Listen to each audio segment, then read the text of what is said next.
river, run, run through the hills. Run, river, run to the sea. Run, river, run to your place beneath the sun. Run, river, run over me. Run through the land, you run through my soul. Bring me wisdom and peace. Run. Right. Hi, this is Jan Lewis, your host. Welcome to be my guest today. We have another young person on with us who is a poet, and his name is Shane Lowmaster. Hi, Shane. Hi, Jan. And Shane comes to us all the way from Westboro, and thanks to his dad for bringing him in. And I met Shane at a presentation I gave at Tatnuk Bookseller. I believe he was either the youngest or one of the youngest in that audience. Most, I think, were middle-aged, a little bit older, you know, whatever. Mm-hmm. But like I was just telling Glenn, my co-producer, I love to see the younger faces. You're in my son's age group, so I'm thinking, this is good, keep them coming. I don't see that many. I honestly don't. And so when we do see it, it's a blessing. So, Shane has a book called A Poet Hangs from This Tree. Now, literally, here you go. It's spooky, all right? Just in time for Halloween. Just in time for Halloween. Okay. Who designed the cover?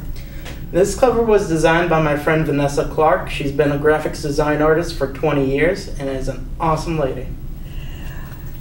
See, isn't it great to self-publish? Now, Yes. if Shane had taken this to a publisher or one of those, well, granted you were ever accepted, because most people are thrown in the circular file. But Oh, I tried that for a while. Oh, yeah. Everyone's like, oh, you're not published. Goodbye. yeah, So- get it? Either self-pub. Oh, we'll publish you, but do you have $1,000 on hand? No. No, I don't. Oh, bye. So yeah, and you know what? If you go to a publisher, like, you know, Random House, they will choose your cover. You don't get to. That's the beauty of self-publishing. Mm-hmm. Or find, like, there are some wonderful, I call them mini publishers, you know, private people who do it for you in New England or whatever. That's okay too. It gets a little name on the back. You know, it looks, you know, if you're going to speak somewhere. It looks official. Yeah, but you know something? I don't even bother to look for it. If a book looks good to me, I don't care if you did it in your bathtub.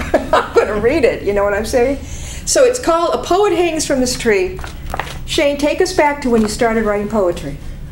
Well, I have been writing since I was 10 years old, and most of that is garbage. Because let's face it, everyone starts off writing garbage. Yeah. Then you figure out what you're actually doing. And what did your teachers know? Yeah, some of them did. Yeah. I had an English teacher in high school who was actually very supportive of me, but I was very picky about who I ever shared any of my writings with. Yeah. And so you made it through high school. When did it hit you? Shane is 26. When did it hit you? You're still so young that this is what I want to do. I've thought about it since I was 23. I kept putting it off. I kept writing some things and then I get frustrated with them. I think it wasn't good enough. And a lot of my work I've actually trashed. I have sometimes literally burned some of my works because I'm dissatisfied with them. Yeah. Oh golly. Do you keep them in a big file or anything? It doesn't ever get to be that big. It doesn't get to be, because you narrow it down what you like to do. Yep. How long did it take you to write A Poet Hangs from This Tree? In this book, there's about 45 poems. In fact, there's exactly 45 poems. And I've actually written about 80, but a lot of them I trimmed out just because I felt that I didn't want to publish something that was over 100 pages long. I figured my first book should be a little easier to dive into and finish off. I like this because it is 81 pages. You can read it less than a day. Mm-hmm. And then it talks about the author. May I read this? You can.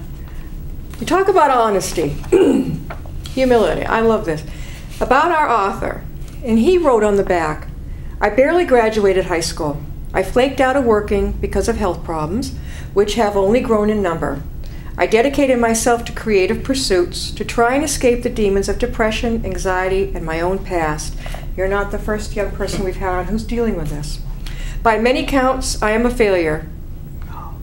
In more ways than one, and some of those I can honestly agree with. But I've lived right by my own code and encourage all who read to do the same. Don't let society dictate your life to you. Follow your own path. And Shane has been sweet enough to autograph this, and he will give it as a gift to my son, who's only a few years younger than Shane, who writes poetry but just doesn't get it together like Shane has. Shane, it was tough, honestly. Yeah. I've been thinking about this on and off publishing anything for over 3 years. I said that. Yeah. And really, I've just always just found a reason not to do it.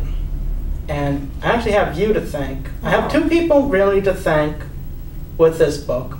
One of them is you. Thank you. Because once you started talking about everything, and I asked you to be on your show, and once that happened and I realized, oh man, this is for real. Yes, it is. I went, okay, I have to actually buckle down and do this now. No more procrastinating, no more excuses, no more, oh, but it would be so much more fun to play a video game right now. Oh, yeah. Yeah, but you buckled down. You mean you hadn't self-published this when I met you? No. I gave that speech, I think, in August or September. How did you do it so fast? Because I had all the poems already written. And then you just self-published it right then and there? Yeah, I just picked out the ones I wanted to include. I did a little bit of editing here and there to make it all flow correctly. I divided it into 3 sections, and I did some research. I found CreateSpace, which is a very wonderful, it's a very easy process. You have a lot of control over what you publish and how you publish it. Mm-hmm. You can set your own prices and everything. It's really a wonderful tool and made it extremely easy for me to get this published. Shane, are you getting out there? That's my next big question. No. They're not going to come to you. You've got to get out there. I'm trying to, but apparently the poetry business is hard to bust into. No, you know what? Arts and crafts fairs love authors and poets. We'll talk about another time, but always when I schedule my clients, my authors, poets, whatever, I have a huge thing that lists all over America different festivals, and I'll find Rhode Island, Connecticut, Mass, all that are close by that everybody can get to, New Hampshire, and then I always send an email, are you accepting authors, poets, and usually it's 100%. Yes, we'd love to have it, because you know why? It's different, and it adds something to their festival. And if you're real cool, like you'll be the only poet or one of the only ones there, so you are of interest. You know what I'm saying? You're a mystery to people, because it's not just the beautiful jewelry and things like this, or somebody's woodworking, which is beautiful. Yours is different, so you stand out. Read to us a couple of your favorites. Okay, we're talking again with Shane Lowmaster from Westboro, and he is a young poet, very good, and I see a lot of promise here. So you pick out. Go ahead. All right. I'm going to read one poem called A Needleful of Wealth. It is meant mostly as social criticism of our society, and I feel that it's very important to draw attention to some of the things that we as a society have done and allow to have happen. It's something that I feel very personally about. It's had an impact on my life, which is why I'd like to share it. This poem is dedicated to those companies that grow corpulent from the suffering of others. This is from the section called The Evil That Men Do. Every single poem is ironically dedicated to people or organizations that do not deserve to have anything good dedicated to them. Go ahead. Sorry, it's just a little bit it's of vitriol. Right. Just a little bit of acid to make things exciting. That's okay. It's a free country. Go ahead. There's a thought that bangs around my head, and what it is that I should be dead.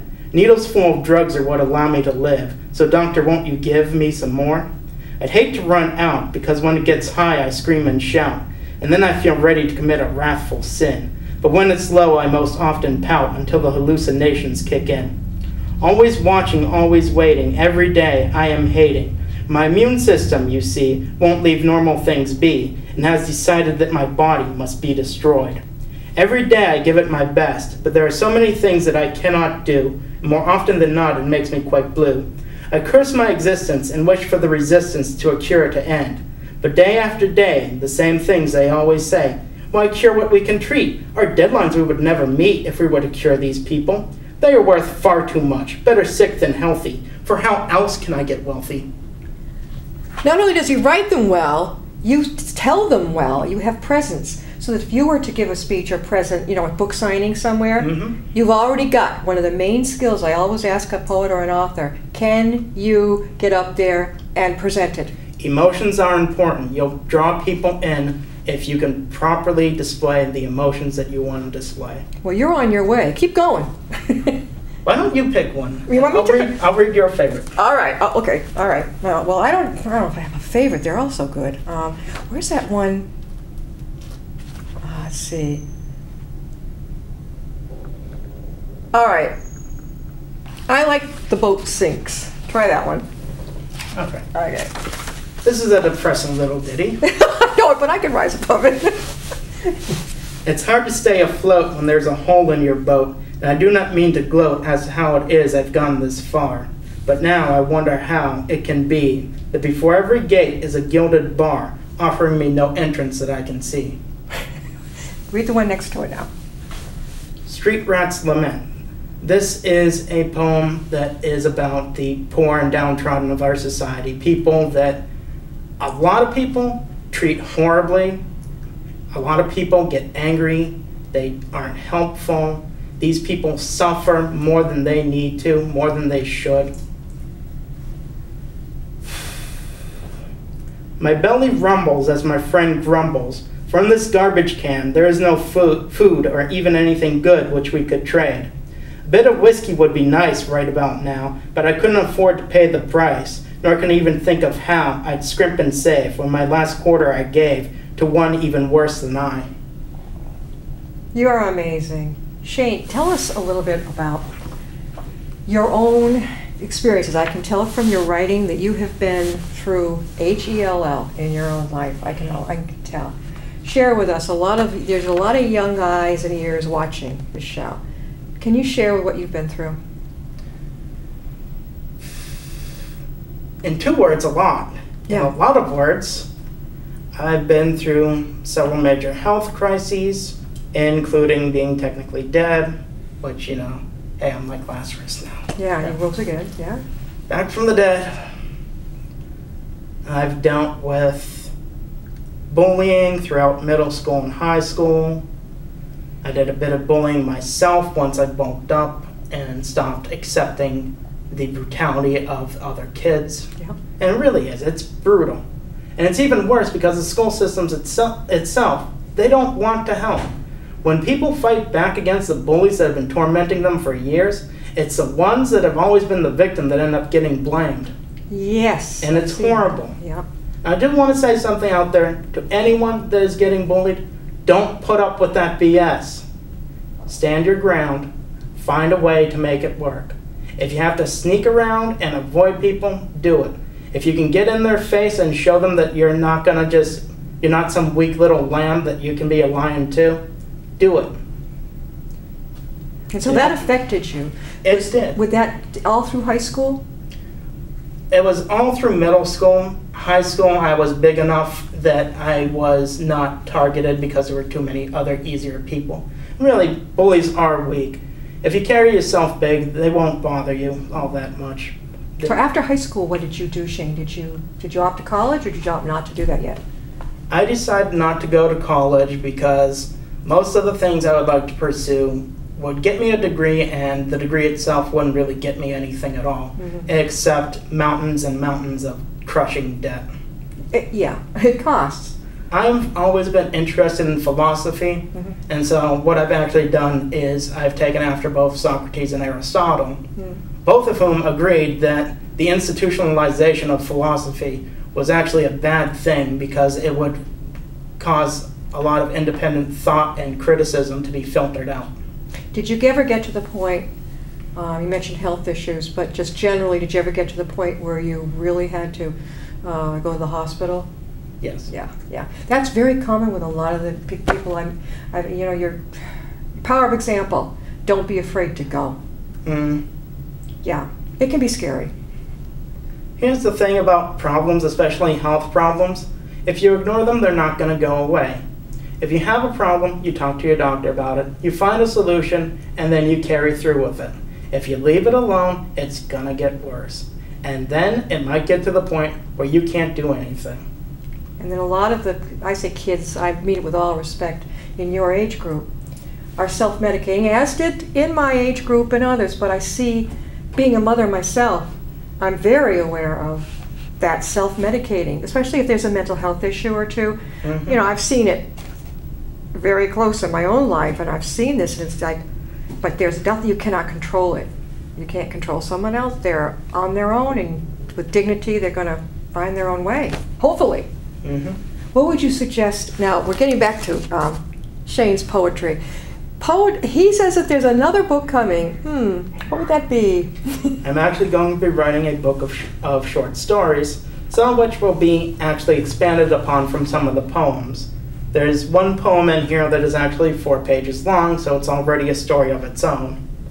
And give us a tip. What's the title of it? I actually haven't had, Do you know what page it's on? Wait a minute, I know. Oh, it's the very last one. Oh, it's the very, very, very one. Okay. Yeah. Oh, okay. The Yeah. Merchant's Dice. Read it, please. Okay. Because this is like an appetite whetter for what's coming up in his next book. This is, because at least a few of the short stories are going to involve this quaint little shop and its curiosities. Go for it. As I passed by the store, I saw a pair of dice, and they sure did look nice, so I made my way to the door to inquire as to its price. Inside the shop it was brightly lit, and behind the counter did sit a strange old man. "Welcome, welcome," he said. "My name is Stan, and I have such wonders to show you." I beheld the glory of the shop, and felt as if my eyes might pop at things grandiose and small. And as Stan stood proud and tall, he said, "Go on, have a look, find something nice. You won't be able to argue with my price." Aha. I saw a dragon cast in black, wings covered in gold trim, and a look carved into its face that was rather prim. With rubies for eyes that glowed in the light as if they were embers, provoking many sighs from its beauty.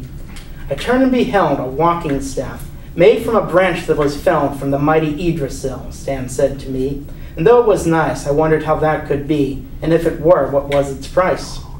But my eyes returned to the dice. They were carved from ivory with the pips inlaid in gold, and I wondered as to the story of its creation. Lucky Jack was a gambling man, this was told to me by Stan, and he always loved to win. But he had a belligerent drunk for a twin who ruined his good name, for they were not the same, as one liked to think